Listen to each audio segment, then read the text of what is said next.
Big Ron Shaw here, the Earl of Upsets, telling you to watch my friends, Monte and the Pharaoh, on Long Island's #1 wrestling podcast show, and soon to be the world's #1 wrestling podcast show.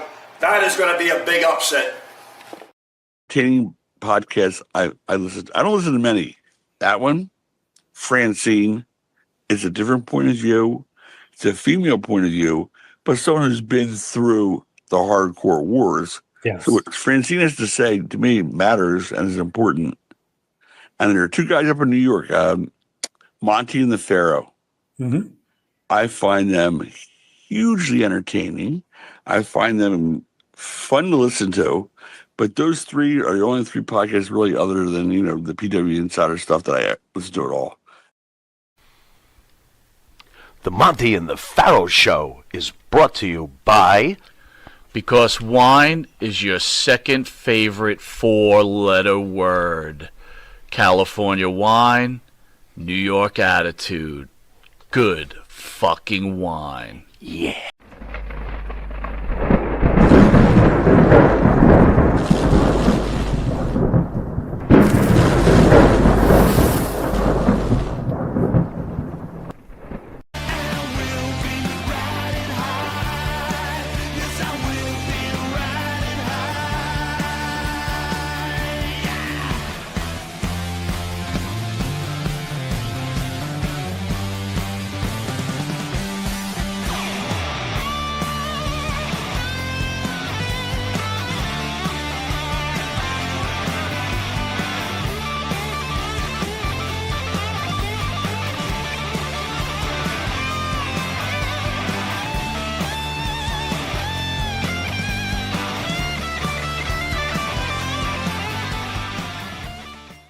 All right, welcome back to Long Island's #1 pro wrestling broadcast, Monte The Pharaoh, straight out of Long Island, New York, where our studio, Jimmy, continues to still be down.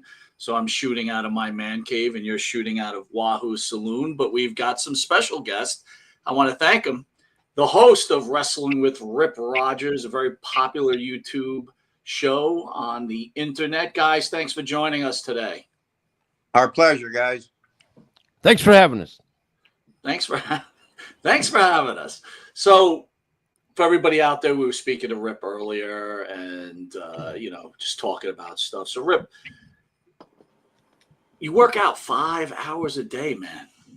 I'm only 71. The hell, then I walked there and walked back too. So that was about 7.5 hours.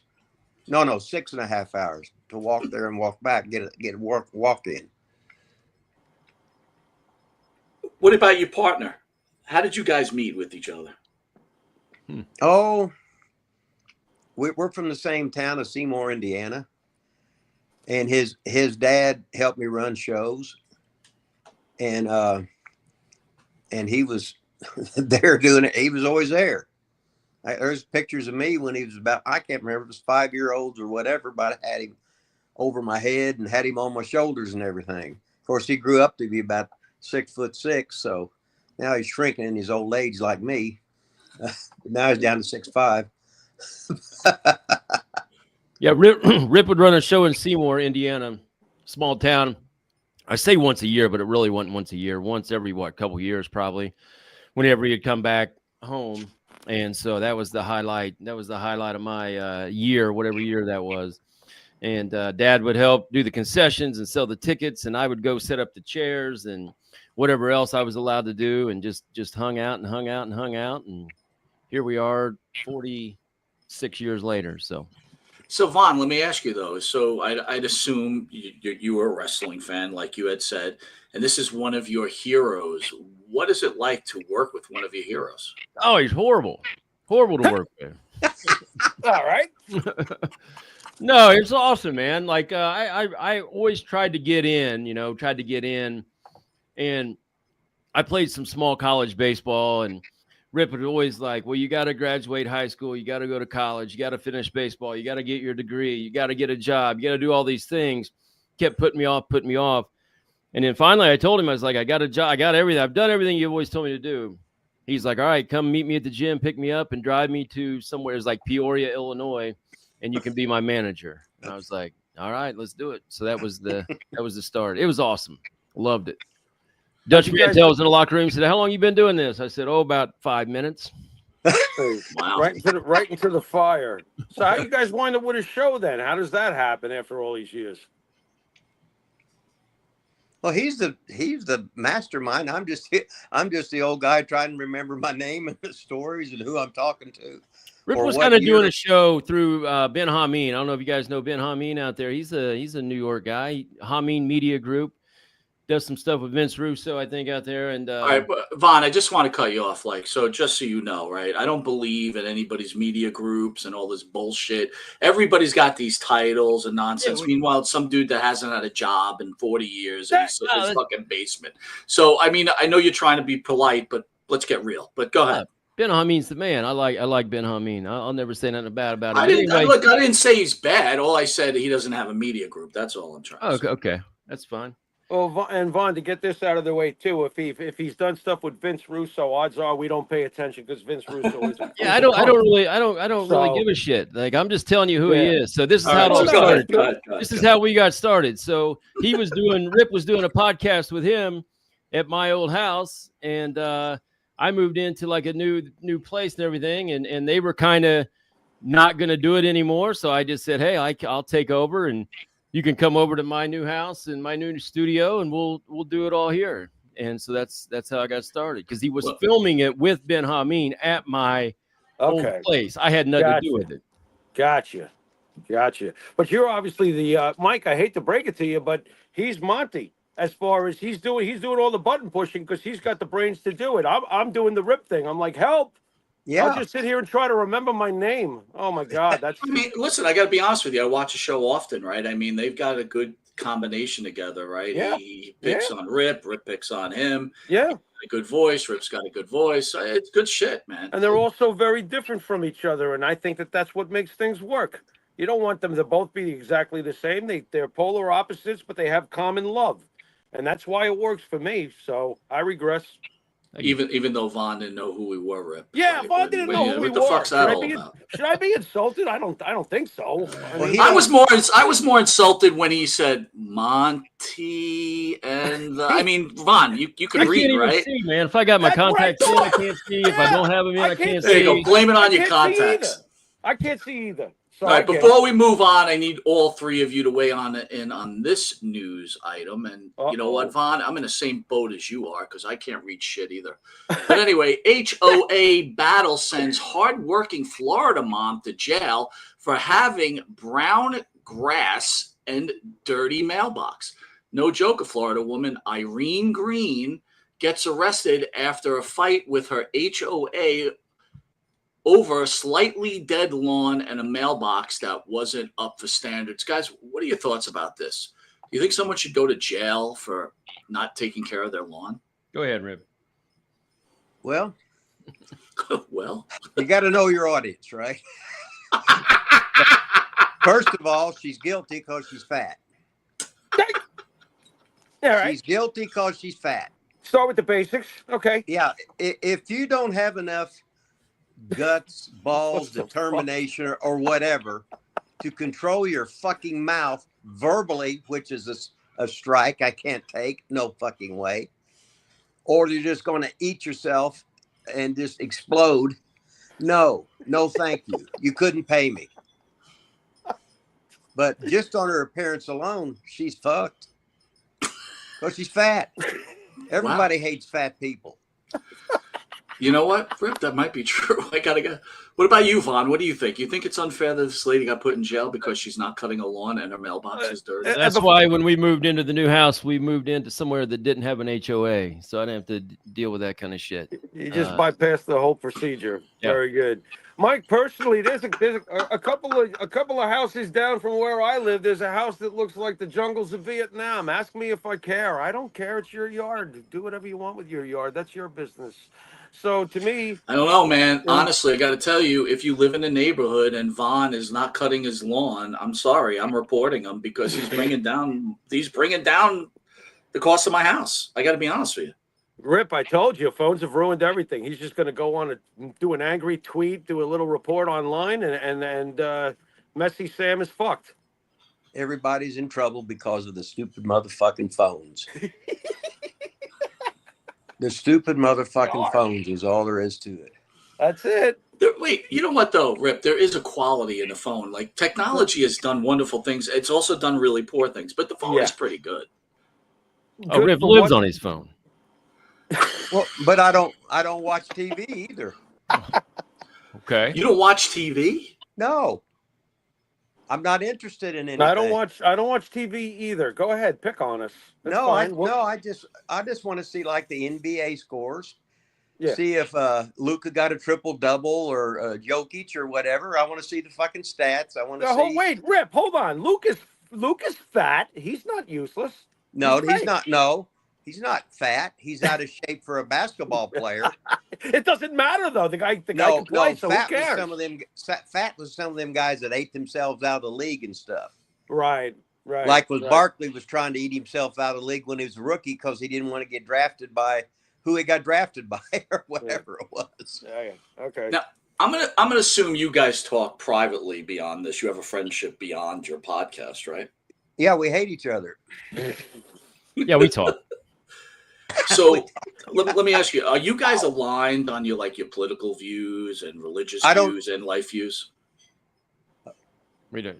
I don't give a shit about any politician because they're all fucking liars. They're all fucking crooks. Now Trumpy is he's the hell of a rib, but I don't give a shit because no matter I'm 71 years old and every day of my life I've had a meal, I've had a place to hang my hat, etc. And it didn't matter. I didn't ever give a shit. I voted once in my life when I was 18 years old. And I said, this is total fucking bullshit. I saw all that right away. So I don't trust anybody. And then Biden was good. He's doing the me gimmick. He's couldn't remember nothing. And then we had the vice president. We had to get a female and a black or whatever she changed back to. Depends where they had the big rally was or whatever like that. And you ask her a question and she's like me. She'll talk for 5 minutes, but she didn't answer it at all. So we're all retarded. Hey, the whole thing is once you turn 21, I can know nothing about politics and don't want to. And it just doesn't matter. My vote is the same as yours, and you could be a political science major. I guess we align pretty well then, because I don't really give a shit either. I'm not into politics. Well, let me ask you guys about this because we discussed this last week, and since it's kind of a wrestling show, do you think that famous people should speak out on political views? Considering, hear my point, is that they have more influence on the world than, say, if you were growing up as a child, your own father. So recently, Kevin Nash did his 4th of July bashing because he hates Trump, and I felt like if you're going to get involved in this, Kevin, go be a politician. Go donate your money to a politician. Get off of X and cut your bullshit out. Or am I out of line with that? Well, wow. Politics is just, I just shut up about it and don't tell anybody anything because they're going to make up stories about you anyway. And in anything they can show a clip of you of 10 seconds saying something or something you said, this or that, whatever. But that wasn't the question they asked you to begin with. In the old AI world, we could be on here today and then we could be across the world running guns or whatever. It doesn't fucking matter. Yeah, so you don't answer the questions at all. A lot of times I'll start going and I can't even remember what it was. How about you, Vaughn? I don't know if you have children or you're married or anything like that. What do you feel about, and we're not just talking about wrestlers, just talking about people that are famous in general. Should they just stick to what they're doing or get out of what you're doing and be a politician?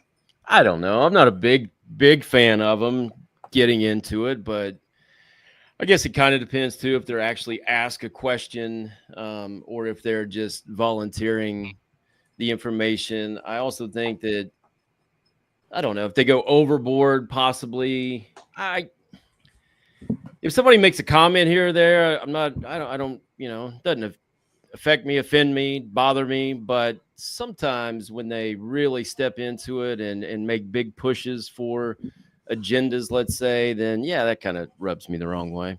Mike, I gotta say that it all gets back to what I believe what Rip said. I don't watch television either. I'm a lot like Rip that way. I do the internet because it obviously is what we have to do for the show. And yes, the internet has some positive things, but the internet also made me aware of a lot of my musical bands that I loved growing up, like Pink Floyd is one of my more favorite bands. Roger Waters with his anti-Israel stuff that goes on all the time, and he's always throwing that agenda out, and Trump's a Nazi. When I hear Trump and Nazi in the same sentence, I go nuts. I was adopted and raised by Jewish folk. This is insane. Don't put Donald Trump in the same sentence as a guy who roasted 6 million people. It gets back to the internet, because I think if the internet wasn't around, I'm not sure I would even be aware of Roger Waters' agenda. So I don't like when they step out of the box. I don't think that, unless you're really going to do something about it, like you said, Mike, if you're going to do something about it, like Ronald Reagan was an actor, became a politician, whether he did something about it or not is up for debate. That's your opinion. The end. Everybody's entitled to their opinion. But I think that the internet has done some very negative things. I really don't want to know about Roger Waters' anti-Semitism campaign. It has affected when I hear Pink Floyd, and I never wanted that to happen because I love his music. The man's a genius. So to me, it's sad, and that's my take, Mike. Understood.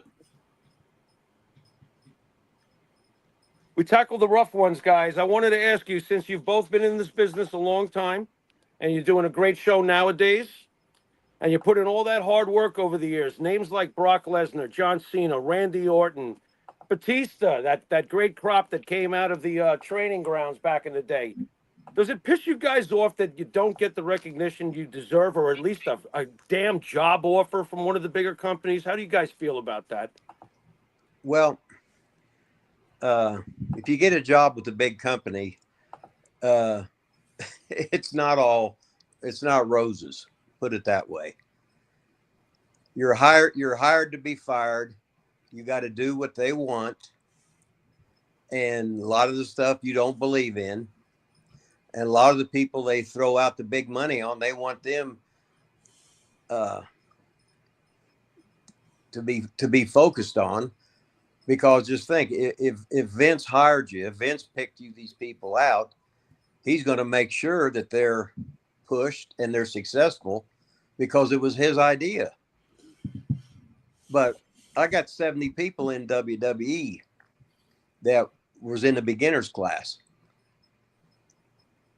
And they were, the non-contract guys, and they earned contracts because I'd yell and scream and get on them. But I was like Sergeant Carter teaching Gomer Pyle how to survive in the military. I had to yell and scream at them all because I said, you don't understand this. And when I'd be saying, and all for you people that are black, your enemies are the black guys. They only take certain amounts. If you're the Hispanic guys, that's your enemies. If you're a giant, that's your enemy. If you're the so-called Russian, German, or whatever it is, that's your competition. So the guys you think you should be bonding with, shit, you're trying to put a knife in them and they're trying to put a knife in you. Because, oh yeah, you're sleeping four in an apartment, and some of you from different countries, and you got to find kayfabe cash jobs because you can't even get a job because you don't have Social Security number, you're not American. So we had all kinds of stuff going by. And the business is not what you think it is. It's what you're allowed to see. And I quit watching wrestling as soon as they had that Tough Enough bullshit where Vince McMahon gets on TV and exposes the whole goddamn fucking world that it's not fucking real. And he shows you how it's goddamn done. Oh, then we're supposed to say, oh, then we're supposed to get involved in something where some wrestling fans, they say, well, fuck you. I'm never watching this shit again. They believed it. But then again, you've always got new young people and new old people. and there's your wrestling fans, and I'm not mad at anybody, but when they did that shit, I said, oh, this basically fuck you. You know, So as I'm hearing Rip say that, Vaughn, you know, it's funny. Neither one of you want anything to do with politics, but it sounds to me like politics is always involved. Now, you had told me before the show that you had done work in OVW, so you're obviously coming up. Was it politics, ironically, that stopped you from going where you hope to go? How much of politics do you have to deal with in this business? There's the P word. Yeah, I know that. Well, back to the competition. Obviously, the Samoans can have free reign, so there's not an unlimited or there's not a limited amount of Samoans, though, Rip. So Right. everybody else, yeah, you can only have so many, but Samoans you can have as many as you want. When I was in OVW, like I said, it was at the end of the contract group. So, you know, to backtrack a little bit, talking about getting jobs in the business, Rip trained all those guys. I'm sure you guys already know that, but so Rip was employed by the WWE at that time with Cena and Orton and Batista and all those guys. Doesn't get a ton of recognition because what was it, Rip, that last WrestleMania or whatever, when it McAfee's speech or whatever, or 2 WrestleManias ago? Remember when they actually cut your name out of the speech? Remember that? So he doesn't get the the praise of even like Danny Davis or Jim Cornette, even though it was those three, that did all of OVW together. But when I was there, it was the end of the contract, and so yeah, I think with those guys it was a little bit political. But once they were gone and they moved to Florida FCW, then those are the guys. Then Rip got hired. Could it be political above us? Maybe, but all of us in OVW, like Rip said, sleeping 4 to the floor, 5 to the floor, hanging out, having a great time. I don't feel like we stabbed each other in the back at all. Maybe people did against me, and I don't know about it. But if they did, I never found out. I mean, we would practice at midnight and have 60 guys all around the Davis Arena on the floor, in the rafters, just working our asses off. And when Laurinaitis would still come back and come in for tryouts and things like that, I think we all did our best and tried to uplift each other. I don't feel like anybody in that group was stabbing anybody in the back or political or anything like that. But we were all free and Jimmy, let me get this in with Vaughn real quick. Yeah. So let's put it this way, right? So Rip trained a lot of very famous people in the industry. Being his friend, do you feel like as much money as many of these guys have made, that they should throw a fucking bone to Rip and be like, yo, thank you for getting me going here? I mean, does that bother you as his friend?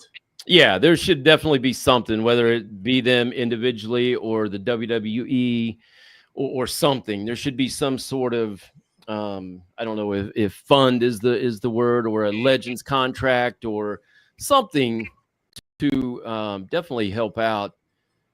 Somebody that's done so much for the business, so much for WWE, so much for people you still see on TV, including, the John Cena's and, the main stars of the TV show. So Randy Orton, I mean, all of them are still on there 20 years later. I mean, that crop was amazing. And like you said, 70 people from scratch. These are guys that came non-contract. They weren't the people they already sent them and signed. These are people that just came off the street that he got signed. So even not even the big name. I mean, there's 70 more people out there that he's responsible for. That's a long time. So yeah, there should be something. Financial recognition, all of the above. Rip should definitely be, I don't know, more known or put out there by the WWE. But it's not going to happen. So I don't think anyway. Triple H isn't going to do it. Hell, Triple H took a shot at him on McAfee's show, saying when Rip trained McAfee that, what do you say, you needed the money or whatever, some bullshit like that. So, well, I didn't marry the boss's daughter. That's true.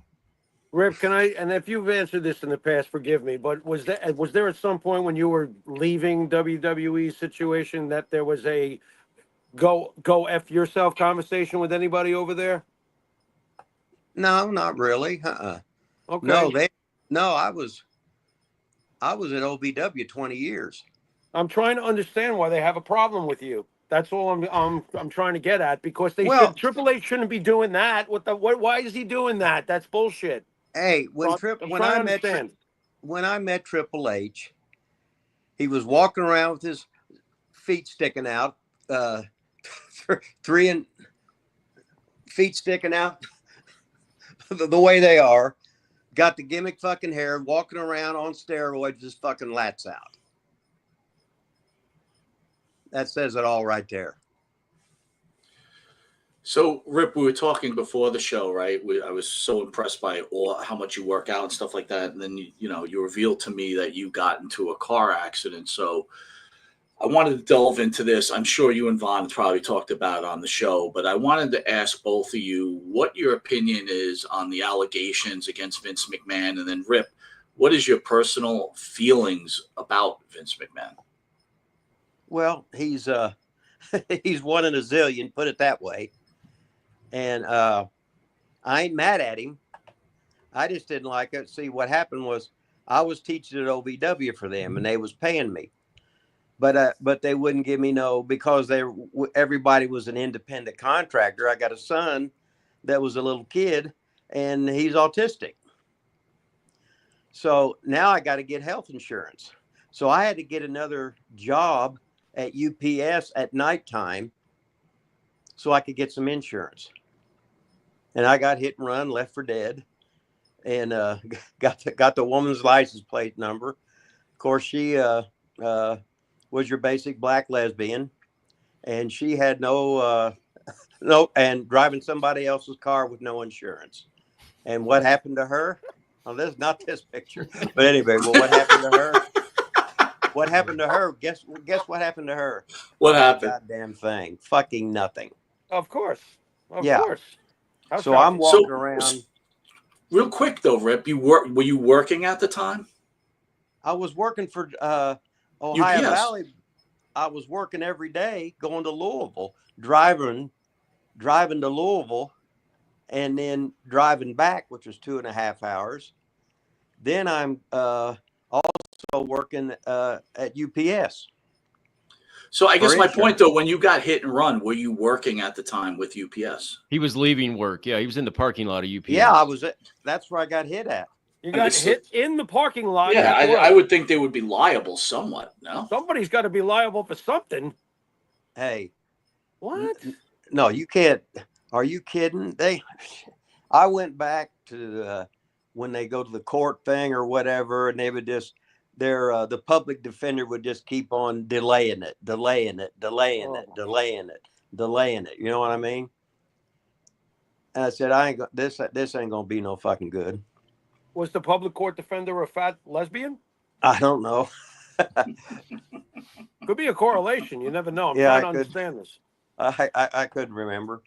So I was that way for years and years, and all of a sudden I had to get my stuff done because I broke down. All of a sudden my hips was slipping out, and it felt like a knife in your nerves and shit.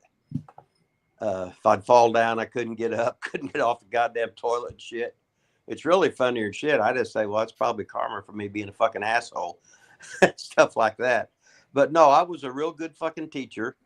But I would yell, scream, call girls. I call everybody names, nicknames, cuss, didn't give a shit.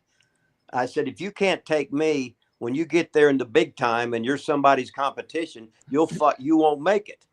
So I made sure if I called them girls stupid fucking whores and whatever, that, hey, you got to fucking let it go in one ear and out the other and quit fucking crying because look, you're hot, but you can also fucking wrestle. So all those girls that are on fucking contract are going to do their best to sabotage you. And that's exactly what happens. But somebody's got to be the bad guy, and I ain't scared of being the goddamn bad guy. I just know I had guys that all the regular guys could do our Broadways. I got stuff on the internet, 90 minutes. Then I got guys doing over 2 hours. Just called in the fucking ring because they understand the shit. And I wasn't a move guy. I was a psychology guy, an emotion guy, an intensity guy, threatening to do this. Learn the psychology of fucking of selling, whatever. I wasn't into big moves. I said, you can do all the big moves you want. If it don't beat you, it obviously ain't any good. And if you're hitting a guy with every fucking 2.9 count and they're kicking out anyway, you can't finish. So you're obviously making that guy look like he's really tough. So you can't do too much shit to somebody or you make yourself look weak. But that's advanced 101. You So just Rip, don't. And then when these fans, which I'm just like a basketball fan, and I'm arguing, no, it's Shaq don't belong in the top 10 and Steph Curry don't because he don't have any assists. He's supposed to be a point guard, and I just keep going on and on and on. But so we love. Getting back to Vince quickly, would you say that it's karma coming full circle? Because like you said earlier, maybe Vince has been an asshole for years and this is just karma coming back to him? Or is this someone who took money and now wants more? Do you have any opinion on what Vince is dealing with the allegations? Well, that thing, first of all, if I had Vince, I'm not mad at Vince. If I would be doing that, I'd be doing a whole lot smarter. I'd be getting whatever girl I wanted that night or how many I wanted that night, giving them cash for the night.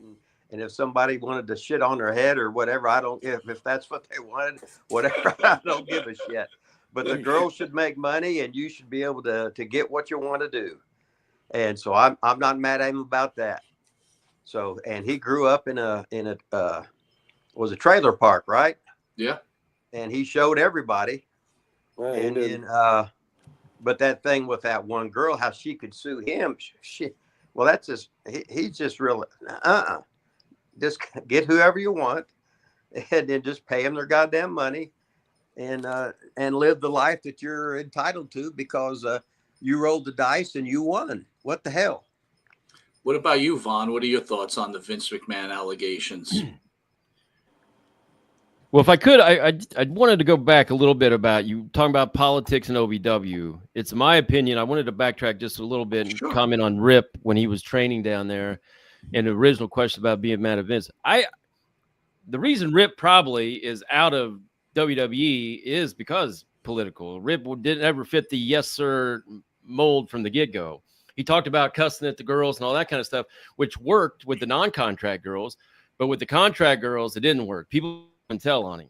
So that's one of the reasons he won't say it. He's a do as I say, don't do as I do type of guy. Rip doesn't care. He'll say what he wants and be fired 2 or 3 times from WWE, whatever it was. But he'll always try to tell you to do the right thing, but he's not politically correct. And that's probably political, again, is why he was out of the WWE in the first place. But the funny thing is, they still took all these guys that he trained independently. So, they didn't hate him too much. They still took 70 more guys after that. The Vince thing, man, I don't know. There's so many sides to a story. Definitely not just 2. There's I don't know what really to believe and not believe, but I think ultimately, like Rip said, like if there was some sort of payment agreement, if all this really started, I think if you're talking about the original allegations, it started because Vince quit paying. Wasn't that right? Well, my personal feelings, and I'm 99% sure I'm correct, is that when Vince sold his portion to TKO, TKO had to do their due diligence and know that there was a payment agreement being done. Yeah. And I think at some point they just decided not to pay their portion that they were supposed to pay out Vince. And this started this whole thing going. And this is what people don't realize. When you're absorbing a company, you have a whole bunch of people. It's either 2 things. They knew what was going on, or they hired some people, and those people should be fired if they didn't know that there were payouts being made at some point, right? Because they're scrubbing the books. You're doing a $1 billion deal. I would think that they would know there's some sort of payouts going there. So my opinion is maybe TKO just decided not to pay anymore because whatever, they didn't feel like they wanted to pay, and then Vince is held liable. So. Yeah, he's probably getting, like you said earlier, it's karma. He's probably getting what he ultimately deserved, but with all that money, and seems like you could have went about it a little bit better and got even more women for less money and less trouble, I would think. So Well, I don't know Mike, what. I feel at the end of the day, once again, Vince McMahon has not been arrested for anything, and Vince McMahon will walk away, and he will go hang out with his cats. His new love is having a lot of cats and staying away from the public eye, and good for him. Yeah, And he's that's that. still a millionaire or billionaire. Yeah, So what the yeah, hell? yeah. I He mean, wins. He wins either yeah. way. You know, he is one Yeah. of those polarizing figures where there are witch hunts for a guy like him, and there are people out there that are going to hate him. Look, if he cured cancer tomorrow, they would find a way to hate him. I feel like he's one of those polarizing people. Now, I have to ask you guys about another polarizing subject. What are your honest thoughts on the wrestler and the tragedy of Chris Benoit, who I absolutely adored as a wrestler, and now I can't watch his matches, but that's my problem. What are you guys' thoughts on Chris Benoit, Rip? Okay, I love Chris Benoit. I was in Calgary with him when he was 19 years old, and he was the most polite, hardworking guy there was. Sure. But he hardly ever talked. I thought he was like missing a little card, because I am, and basically all wrestlers were missing a card or maybe two or three. Yeah, But sure. Chris was such a great wrestler. He idolized the Dynamite Kid, but the Dynamite Kid was the most evil wrestler I'd ever been around in my life. I'm just leaving it at that. But Chris, I worked a lot of 30-minute matches with him, and then always cordial. I never seen him upset about anything, but he would do a lot of dangerous shit with those diving headbutts and stuff. And he wasn't scared to get hit. And he was a great worker. And what he did, I didn't see it. I don't even think about it. Some people like Thomas Jefferson and some people don't. You know what I mean? It's my opinion. I knew the way he was, and that's the way I remember him.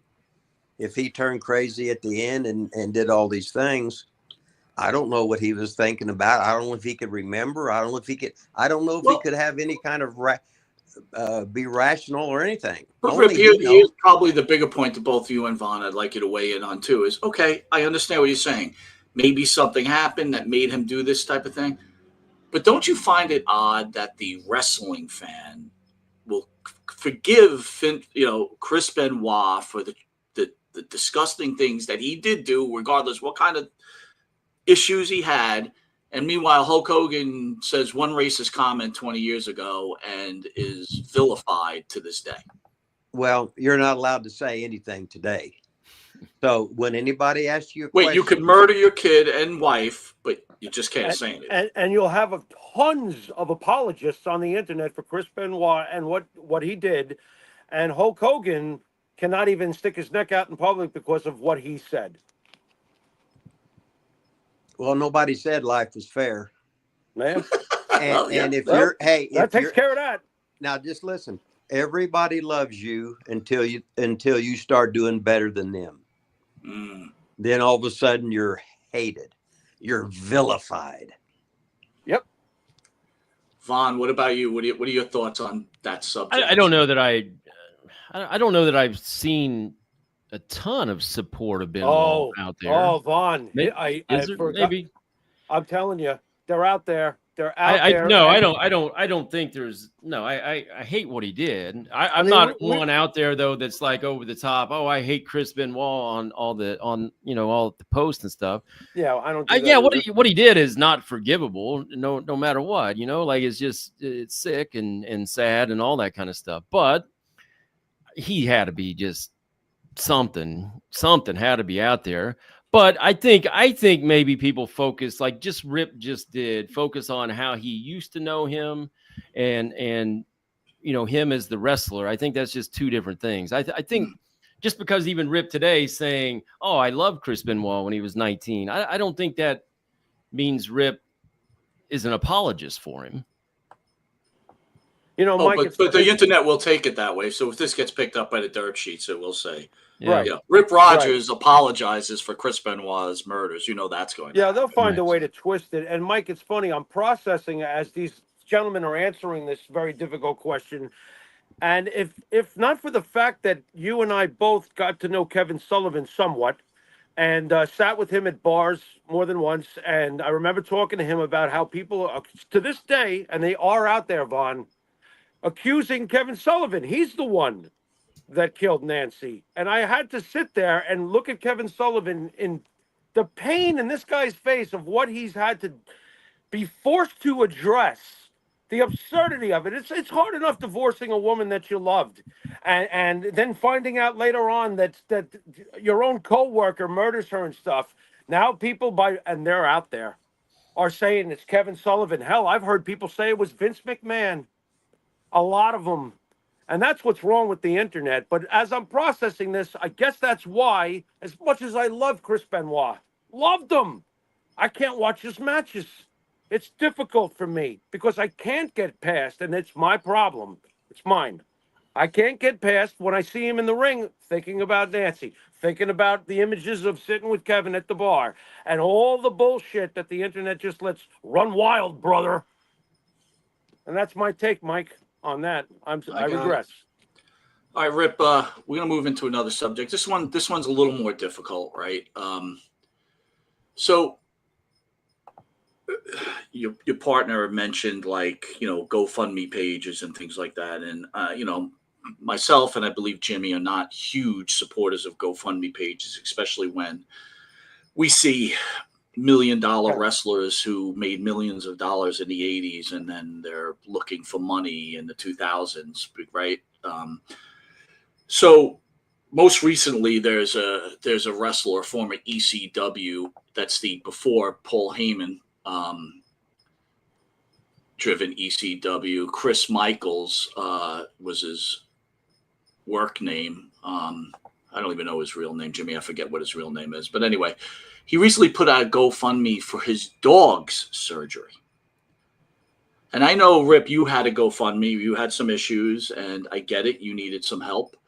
But at what point do you feel this has got to stop? I mean, if we want to interview Rip Rogers, help us interview Rip Rogers. You know what I'm saying? I just think it's getting out of control. What are your thoughts? Well, you're allowed to do anything, pretty much. That's right. True. So it's just like, was it the girl that got fired from WWE? And then she went into OnlyFans thing and she made millions. Good call. There she is right now. Check her out. Good Lord. Okay. How did I know you were going to call her up? But she makes all this money. And so all you got to do is get on there and be a TV star, a diva or whatever, right? And then whatever you make there, you're just getting exposed for all the marks out there that are send you all their money. And thank you very much. And she could make up for the next 10 years and make up so much money than she could have ever done in wrestling with really no stress. And there ain't no law against being stupid. So if they're out there to get that money, if you can get it, you might as well take it. What about you, Vaughn? What are your thoughts? Well, I didn't say a GoFundMe for Rip. I said a fund, some sort of No, WWE. I know. I apologize for that. I didn't mean for it that matter. I think I think there's a lot of bogus bullshit ones out there, but I think there's also, a few legit ones too. You gotta remember all these guys like Rip. He couldn't even get insurance from the WWE, so they're, back especially in the territory days. I mean, it was just a different time financially, as far as insurance and investing and all that kind of stuff. And they didn't make, Roman Reigns wrestles 5 matches a year and supposedly makes 15 million. The money wasn't like that. Like for Rip, it'd be one thing if some of these guys made. But Vaughn, that goes to I don't mean to cut you off, but that goes to my point, right? He trained guys that are so rich at this point. Yeah. Holy shit, the guy finds himself in some medical help. Why should he have to have a GoFundMe page? These fucking guys should be like, yo, man, I'm going to take care of your surgery for you because you made me a millionaire. Where's the common decency here? I agree with you on that. Yeah, I agree with you. Now, wait a minute. It was my job it's like Vaughn was a school teacher.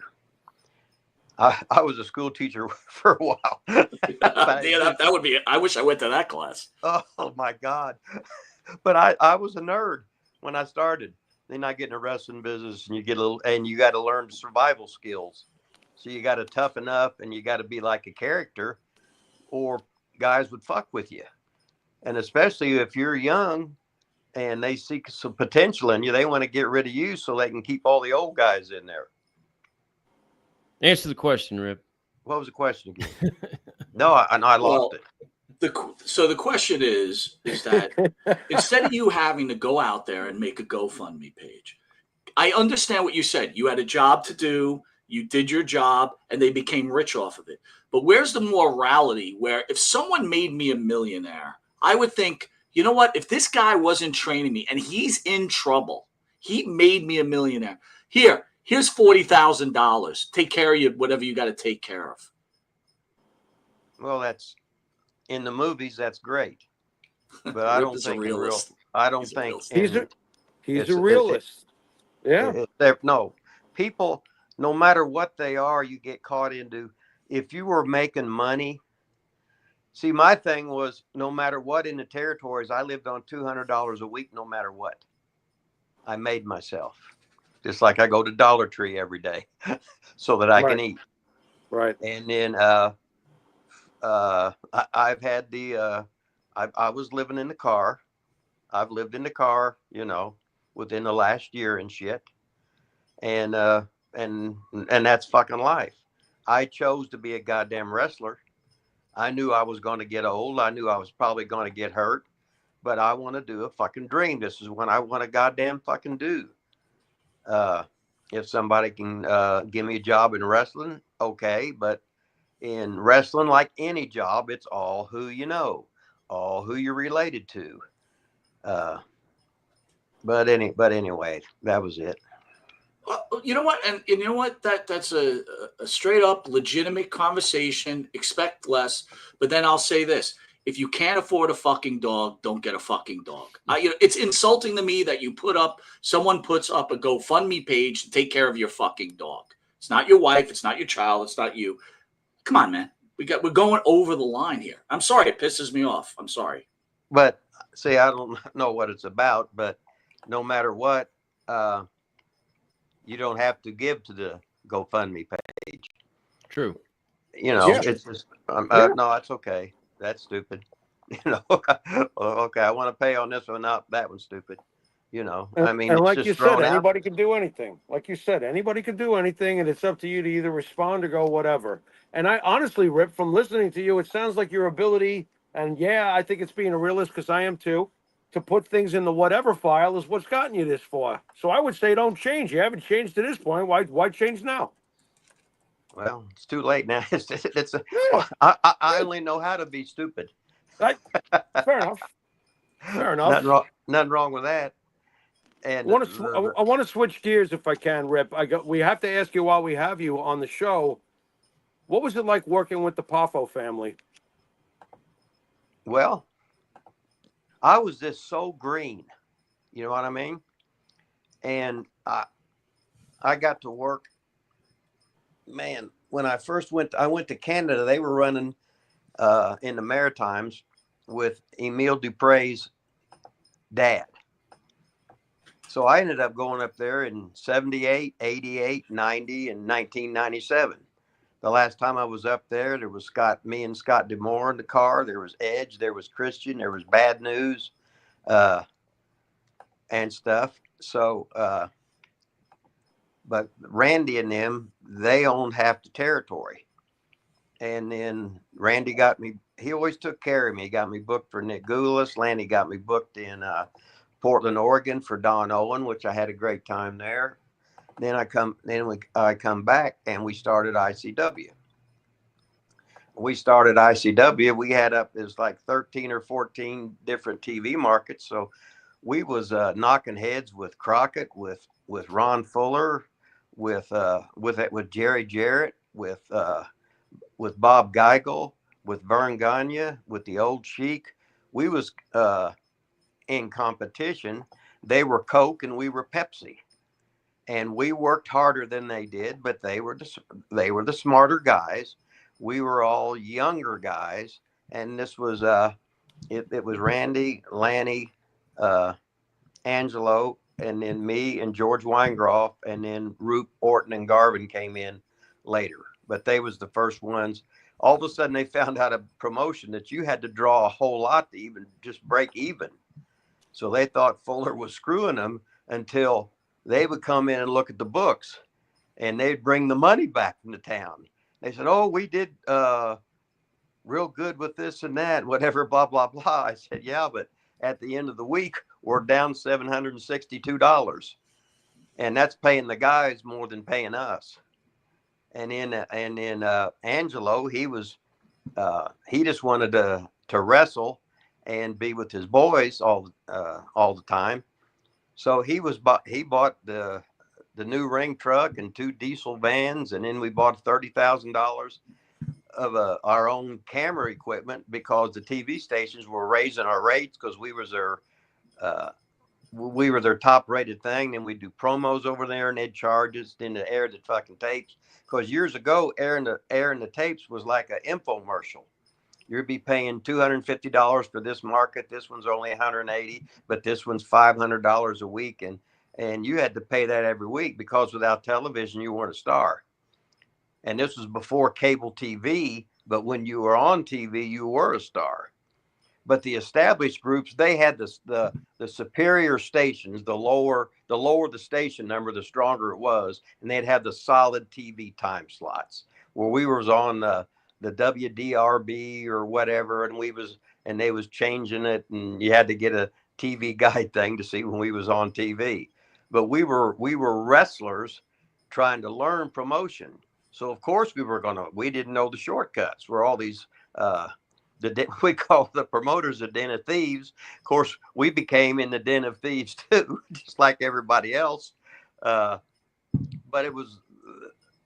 I learned a whole lot when I was there, and I was there for 4 years, and before I went back on the road. And then when I went back on the road, it's all who you know. So Ronnie Garvin got me booked for Bill Watts, and then I'd worked for Fuller a week before I went to Bill Watts's in Pensacola. So then I went and worked 11 months with him, and then Ole calls me out of the goddamn blue because the Road Warriors want to go to Minneapolis and work. So he had me and Ted Oates come into Atlanta, and then we were going to be the national tag team champions.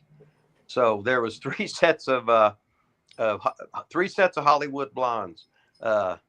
It was me and Ted Oates. It was Steve Austin with Brian Pillman, and it was Buddy Roberts, and I see his goddamn face, Jerry Brown. That's who it was years ago. And then, but I went to all the territories routes, this and that. Then I got the break where I went to England, Austria, and Germany and met all those people. So that's how Regal got in. I got Regal a job. I got Max Payne a job. And then they got Fit Finley and Dave Taylor in. So all the English guys that I was in Europe with, now all of a sudden there wasn't the English guys on TV or nothing. Now they're nationwide stars, and Regal started working when he's about 14 or 15 years old, and we lived together in the caravans, and you can imagine the evil shit we did. But he's had a great fucking life. And he's got I don't know if it's 1 or 2 of his kids. They're in just like Fit Finley's kid. They're in the developmental NXT system. Yeah. Remember the question was about the Poffos, Rip? Remember that?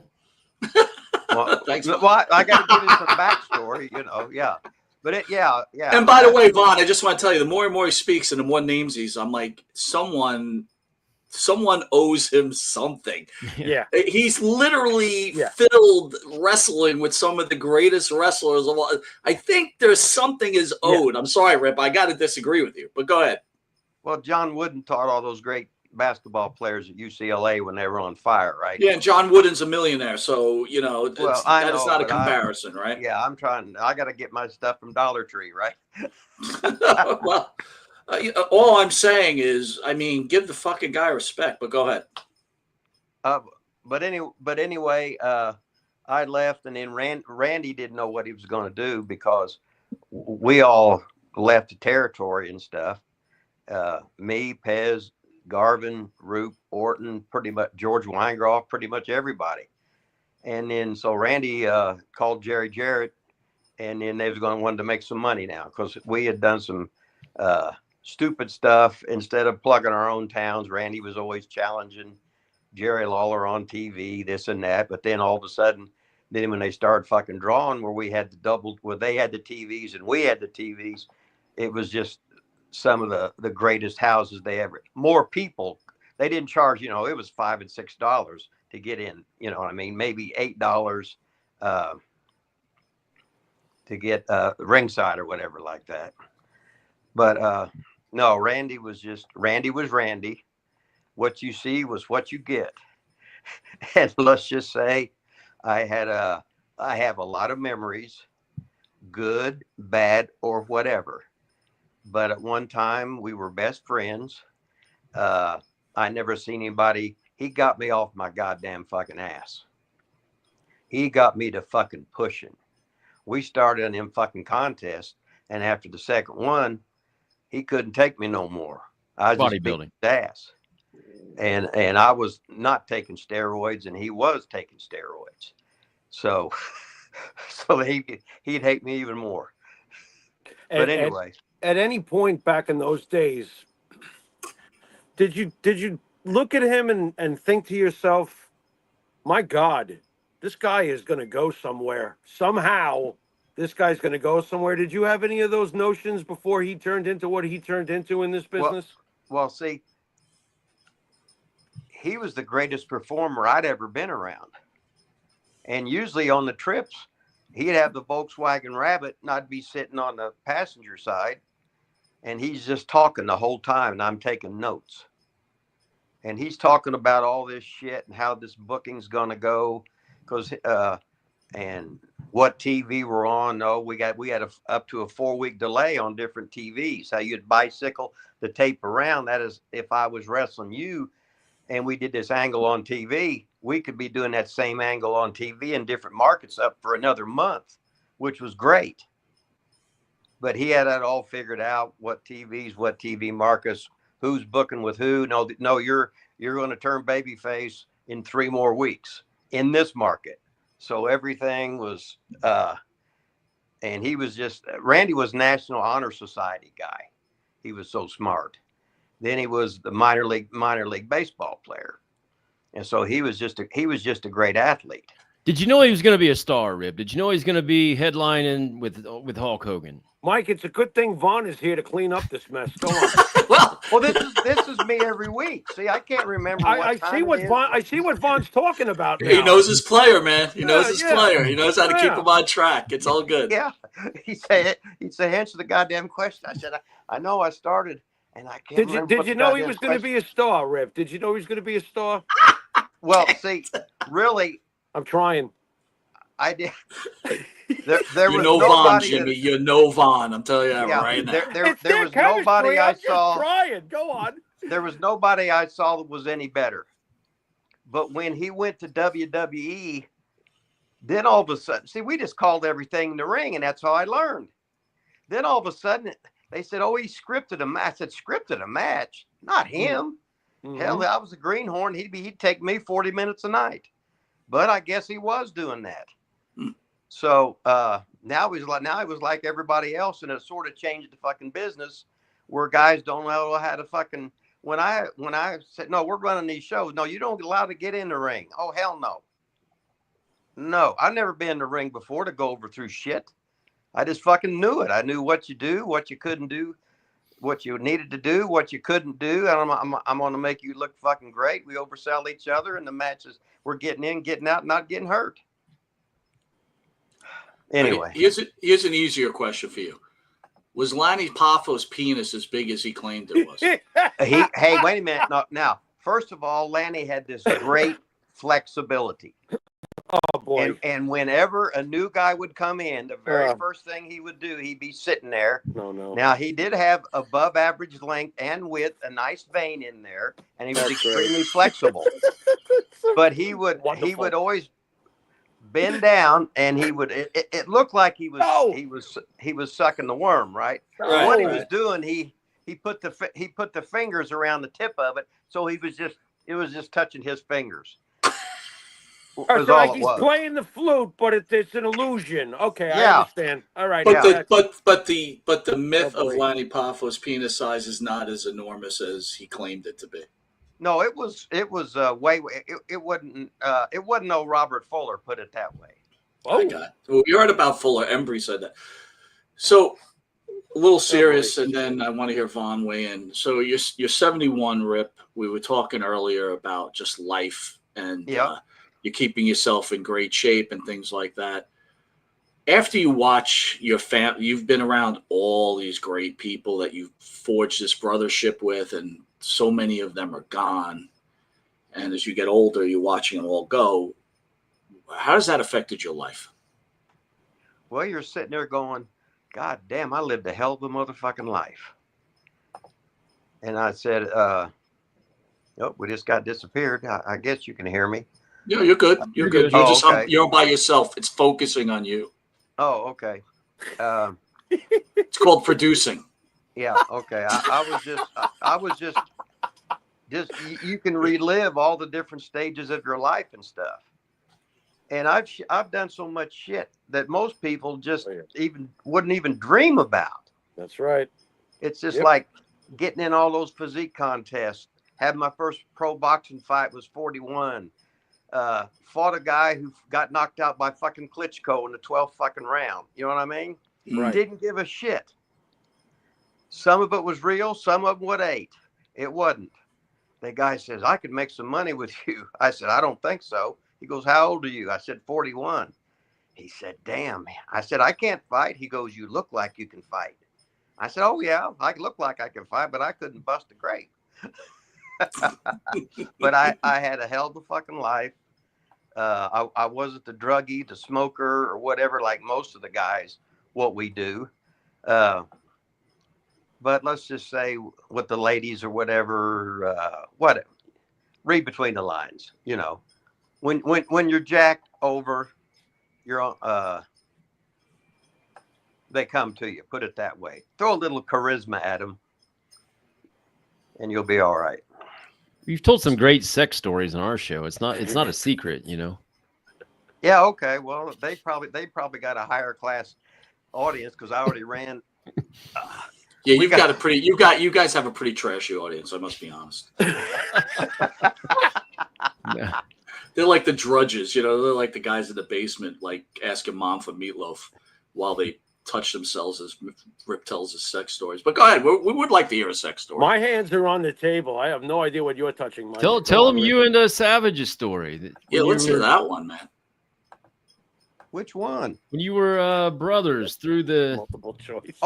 Okay. Which brothers? Anyway, let's just say me and Randy were entertaining ourselves with one girl.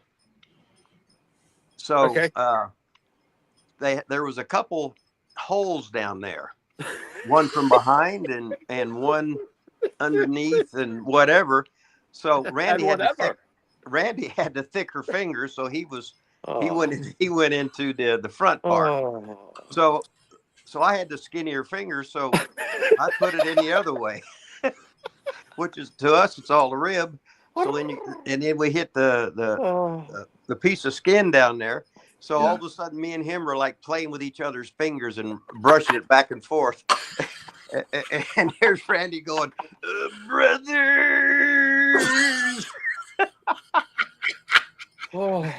I guess you'd had to been there, but I was laughing. I remember that. Mike, you remember those early days about when we used to read the wrestling magazines and all those childhood memories? They're gone. They're all gone now. What are you gonna do? I'd rather hear these stories than you know. Apparently so. Hey, you don't want to meet your goddamn heroes. Oh my God! I'll tell you what, Rip. Though, at least just like two good friends, you met in the middle. We did meet in the middle, didn't we? Yeah. Holy shit! So, Bon, let me ask you, what as far as the podcast goes, where do you think this thing can go for your show? Like, what are your expectations when you took it over? Oh, we're done expecting anything great. We've been doing this for 3.5 years. We have some awesome interviews. We've had amazing guests, but it got hard, keeping guests on the show. So now we just mostly do the live thing. I mean, we do live every Friday. We've got 40 to 50 people that come in, and Rip does make a little bit of money on some super chat questions and stuff like that. So we just have a good time with it now. No stress. No, if we get somebody to come in and do an interview, that's cool. But we're just having fun. 3.5 years. We do it almost every Friday, and that's about it, man. Like just riding it out. Is it a blessing for you to be doing this with Rip? Oh yeah, it's awesome. I mean, it's been a great time. If you go back to our first episode or two, just to see the difference from when we started to where we are now, production wise and all that kind of stuff, it's been a hell of a run. Plus, I know Rip and his language. I mean, he was dropping about 100 F-bombs per literally per minute. I would count. So we've got him calmed down on that a little bit. We actually had some people say, man, I just can't listen to this. He says, fuck, like every other word. We can't keep up with it. So, how we have been on YouTube for 3.5 years without getting kicked off or any strikes is beyond me. I'll tell you. All right, you don't talk about politics. You're doing fine. Oh, well, that's true. Unlike us, our first channel got knocked off. Oh, did it really? Yeah. Oh, yeah. Fucked us pretty good, but we survived. We came back. So it's been a slow crawl the second time, but we're doing the best we can. Well, I'm going to ask you this one, Vaughn.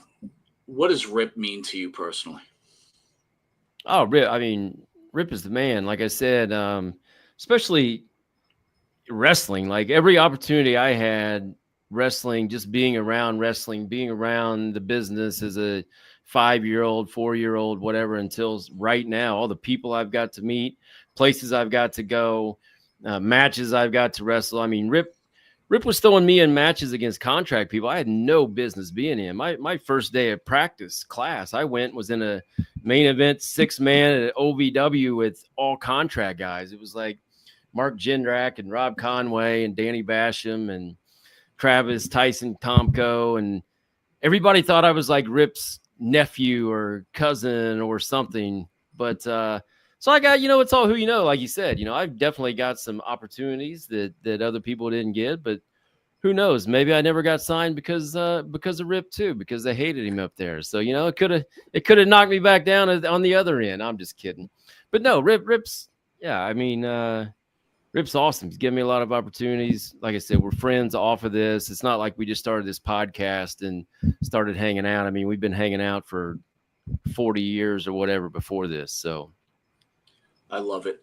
So I want to thank you guys for joining the show. It's an honor. You guys have an incredible show. And you know what? You just keep pushing. Hopefully, there's a world beyond YouTube. Always remember that. And you never know who's watching, right? I've got about at least 10 stories where I could show that true. But we're going to leave you with the Pharaoh's final question. This is an unscripted question where the Pharaoh hits you. I don't know what he's going to ask you. And Jimmy, have at it with these two gentlemen, please, and then send us out if you don't mind.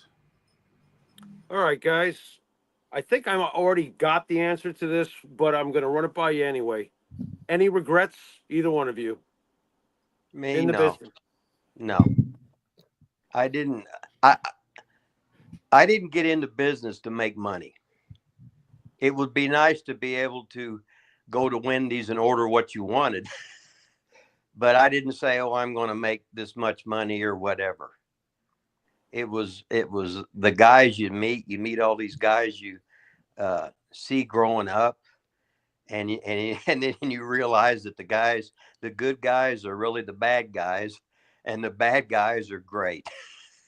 And this is when there was kayfabe and stuff. And we get the heels will get the shit beat out of them. They get stuff thrown at them. They get spit on, everything else. Their tires slashed and whatever, but you wouldn't change it for the world, because healing's where it's at, and baby facing, oh my God, it's just so boring. Vaughn? No regrets at all. Maybe starting sooner. I mean, I didn't really start wrestling until I was 27, I think.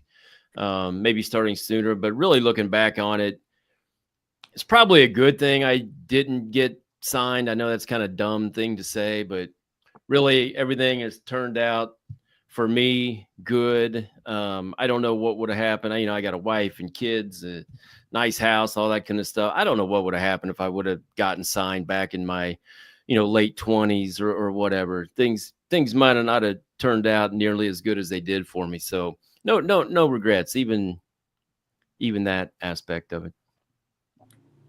Excellent answer, guys. I want to thank you both very much. And Rip, if I can get this in,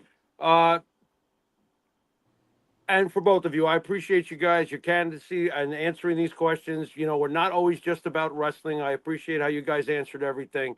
But Rip, I want to thank you because a lot of the wrestlers, and we've had hundreds of them at this point over the years, a lot of them will not actually say something kind about our show because we are controversial, because we let people tell both sides of the story. So I wanted to say thank you for your having the balls to go out and say, you know what, I do like them, and I like that they're candid, and I like their opinions, and I appreciate that because there's not enough of that out there. There's plenty of wrestlers who we do get along with that will never say a word publicly in support of this program. So I thank you guys for coming on and dealing with the questions. Oh, no, I like you guys. Just because I didn't know your names, whatever week that was on the thing, that doesn't mean I didn't. Didn't like it. I watched your entire that Eric Embry show. Then there you go, because that was the clip that was shown, and I tell you, once I started watching it, I watched and listened, I guess, and watched to the entire show. I never even thought of stopping it or pausing it or whatever. I thought it was a great show. Eric Embry, I thought was awesome. I thought you guys were great on that as well. So no, I think you guys do. I like coming on and doing this show and not just this, the typical same questions over and over again. So I think it's cool. I think you guys we're consistent on our show because we try and have as little wrestling as possible. Well, kind of, yes, but we mix it up. Wrestling is a reflection of life, and life is a part of this whole thing. Guys, thank you very much for coming on. I really appreciate it. Stay tuned, folks. We'll be back shortly with Mr. Pritchard. That's right. You've been watching Monte and the Pharaoh. And until shortly, there's no clock in here. Later. All right.